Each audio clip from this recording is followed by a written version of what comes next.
안녕하세요, 여러분. 백영기 목사입니다. 오늘 요한복음 선한 목자 이야기 두 번째 파트 들어가겠습니다. 여기 선한 목자. 자, 여기 보면은 여기에서는 이제 양의 문이라는 표현이 나옵니다. 어제 문지기가 누구라고 얘기를 했죠? 하나님이죠. 그리고 하나님께서 문을 열어주셔서 예수 그리스도가 그 문 안으로 들어가는 하나님께 인준받은 자라고 했죠.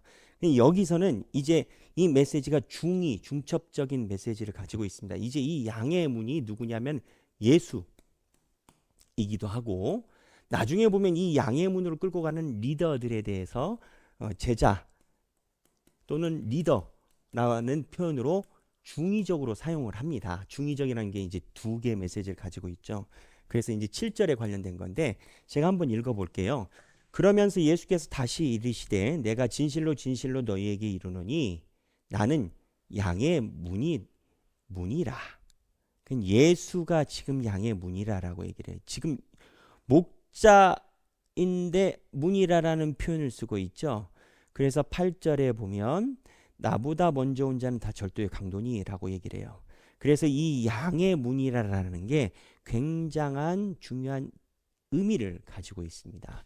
어제 잠깐 이야기를 했지만 이 양의 문이라는 게 권위를 이야기를 해요. 그리고 어떻게 보면 인준을 이야기를 하는 거죠. 예수님의 제자들도 마찬가지고 예수님도 마찬가지고 결국 이 예수의 양의 문을 지나가는 거예요. 제자들 같은 경우는 예수가 양의 문이고 예수의 양의 문으로 지나가는 자가 목자인 거예요. 베드로라든지 바울이라든지. 근데 이 양의 문에 들어가는 사람의 특징이 있어요. 뭐냐면 예수의 인준을 받아야 된다라는 거예요. 아무나 목자가 되는 게 아니라 권위가 되는 게 아니라라는 거예요. 가끔 그 얘기합니다. 목사님, 예수님의 제자들이 언제 신학교 다녔어요? 요즘은 좀 덜한 것 같지만. 그러면 이제 뭐라고 제가 얘기를 하겠어요? 예수님의 제자들은 세계 최고의 신학교를 다녔습니다. 교수님이 예수님이셨습니다. 3년 동안 예수님이 끼고 가르치셨죠. 예수님의 제자들이요, 베드로가 어부라고 해가지고 우리는 무식하다 이 견해를 갖고 있는데, 물론 바울에 비교하면은 견줄 바가 안 되죠. 하지만 베드로조차도 예수님 밑에서 3년 동안 신학적인 철학적인 많은 적금과 교육을 받은 거예요. 그러니까 예수가 양의 문이라고 하면 문이잖아요. 문. 누가 지나가야 될 거 아니에요. 그 다음에 예수의 권위에 의해서 인준을 받고 위임을 받아서 예수님의 자녀들, 양들을 데리고 오는 사람들이 아무나 되는 게 아니라 예수 그리스도의 양의 문을 통과한 사람이 된다라는 거예요.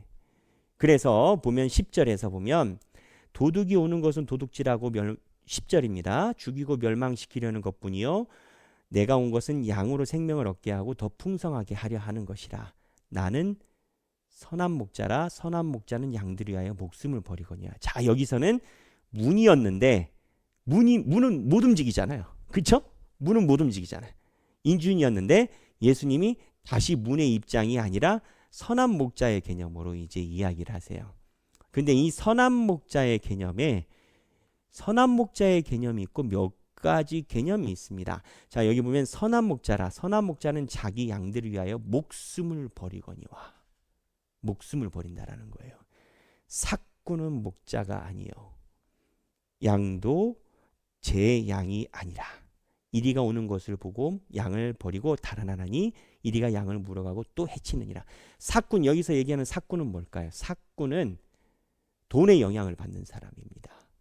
삭군은 돈의 영향을 받는 사람이에요.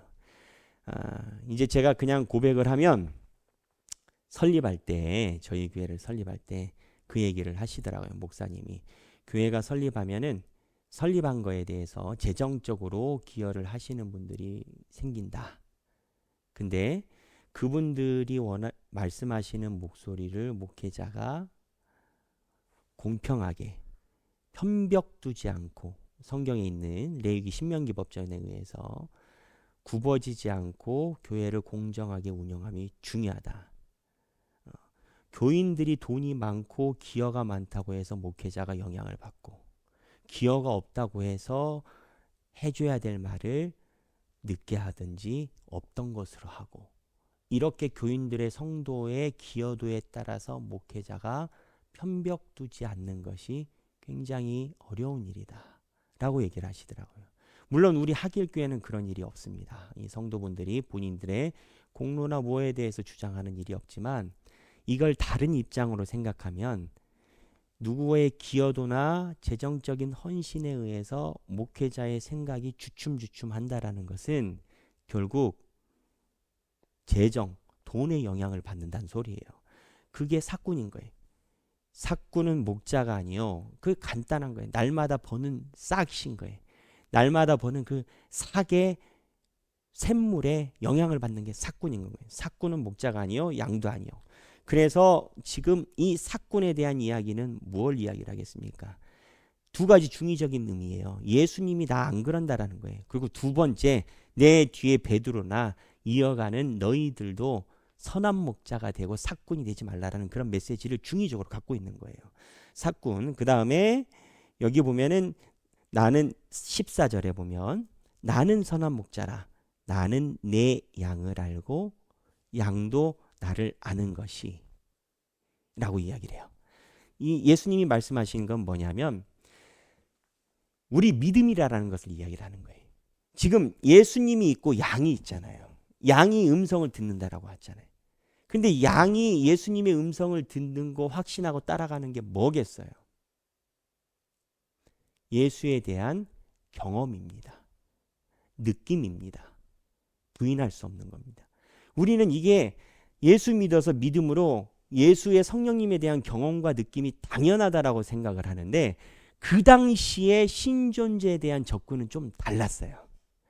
그 당시에는 뭐가 유행이었냐면 많이 깨달으면 내가 신적 존재에 가까이 간다고 생각했어요. 이건 관계적 차원이 아니에요. 그러니까 지금 이런 이단이 있는데 뭐 여러 가지 이런 깨달음 영지주의의 맥락으로 지금 그런 영향을 받고 있는 이단들이 현재도 많이 있어요. 근데 신앙이란 목자가 양을 알고 양이 목자를 알고 이런 관계라는 거예요. 나는 내 양을 알고 양도 나를 아는 것이. 그 목자도 양을 알아야 돼요. 여러분. 목자가 양인지 일인지 목자가 분별력이 필요해요. 어제 얘기를 했죠? 양도 분별력이 필요하다고. 선한 목자의 소리인지 아니면 선한 목자가 아니라 강도의 소리인지. 그럼 목자도 마찬가지.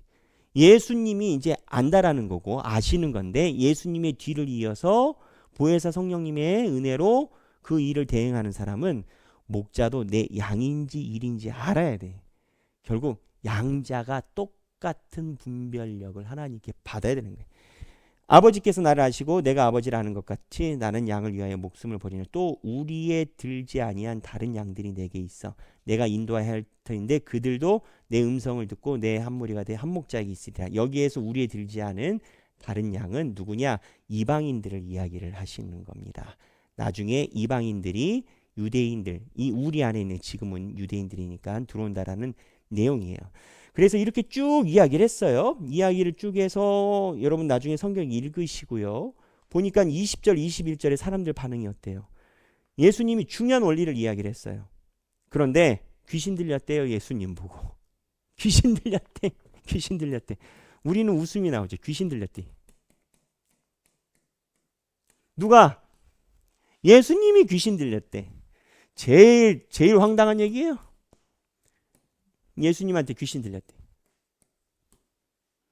예수님의 설교를 앞에서 들었으면 나 같으면 몇 번 엎드려서 절했을 것 같아. 여러분 어땠습니까? 여러분들도 그랬을 거예요. 근데 이게 뭘 얘기를 하느냐?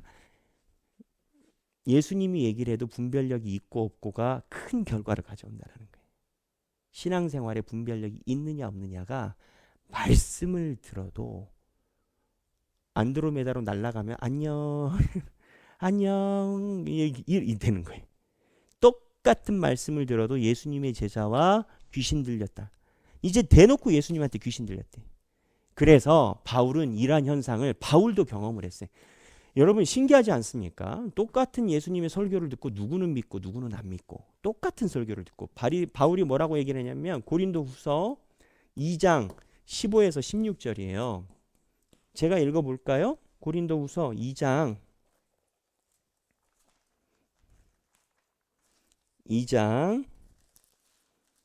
15에서 16절인데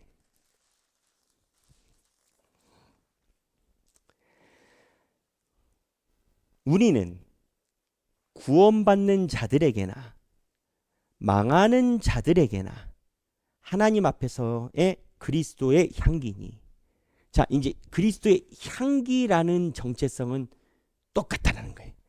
구원받는 자, 예수 잘 믿는 사람한테 우리가 누구겠어요? 바울과 그 선교팀, 목사님이라고 표현해야 되겠죠. 목사님 선교팀, 그리스도의 향기인 거예요. 복음을 전파하니까. 그래서 구원받은 자나 구원 안 받는 자나 똑같이 그리스도의 향기라는 거예요. 똑같은 얘기 듣는다는 거예요. 그런데 이 사람에게는 사망으로부터 사망에 이르는 냄새예요. 예수 안 믿고 제대로 안 믿고 구원 못 받는 사람들은 똑같은 그리스도의 향기인데 이게 죽음의 냄새라는 거예요. 그리고 저 사람에게는 생명으로부터 생명에 이르게 하는 냄새라. 누가 이 일을 감당하랴. 복음을 얘기를 해도요. 그 복음에 대한 반응이 그리스도의 향기여도 저거는 죽을 향기네라고 느끼는 악의 자손들이 있고 이게 하나님의 생명의 말씀이라고 느끼는 그 사람이 바울이 선교할 때도 똑같이 있었다는 거예요. 남 얘기가 중요한 게 아니에요, 여러분.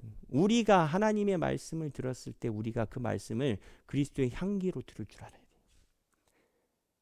제가 존경하는 목사님 중에 여의도 소땡 교회라는 교회가 있습니다. 대통령이 그 교회를 다녀서 유명했던 교회죠. 그 목사님이 저랑 만나는 기회가 있었어요. 저희 부모님 목사님과 관계가 있으시기 때문에 저희 부모님 교회 오셔서 집회하시고 저랑 독대하는 일이 있었는데 그 목사님이 저한테 몇 개를 얘기를 해주시더라고요. 그 목사로서 중요한 것들, 그 다음에 성서에 대한 이해도와 이런 게 중요하고 몇 가지를 얘기를 하시고 설교하는 방식도 저한테 얘기를 해주셨어요. 원고를 일단 쓰고 4장을 썼으면 2장으로 줄이고 2장을 1장으로 줄이고 나중에는 포스트잇 1장만 들고 올라가라. 그래야 된다. 그리고 포스트잇을 쳐다보지 마라. 저는 지금까지는 그렇게 설교를 하려고 노력을 하고 있어요. 그러니까 이제 맥을 잡고 머리에 넣으라는 거죠. 그때 목사님께 배운 게 저는 큰 도움이에요, 사실은. 그런데 그 목사님이 무슨 얘기를 하셨냐? 아주 유명한 설교의 뭐 골든 마우스라는 별명까지 붙으신 분인데 자기 교회 한 분이 맨 앞에 앉아가지고 막 잘 적더래. 그러더니 3년마다 책을 한 권씩 내는데 곽선 땡 목사의 설교는 설교도 아니다 해가지고 자기 돈 들여가지고 이건 설교도 아니다 해가지고 그 목사님 설교 비판 책을 이렇게 계속 낸대. 그 목사님 굉장히 유명한 분이거든요, 여러분. 근데 그 앞에 앉아서 설교 듣는 분이 곽선 땡 목사의 설교는 설교도 아니다 이래가지고 다 적어가지고 책을 냈다라는 거예요. 참 전 이해가 안 되더라고요. 근데 여기에 보면은 그런 현상이 있어요. 똑같은 예수 얘기 들려도 귀신 들렸다. 문제는 남 얘기가 아니에요. 여러분, 남 얘기가 아니에요. 우리는 생각하기. 복음에서 복음을 느끼고 받아야 한다.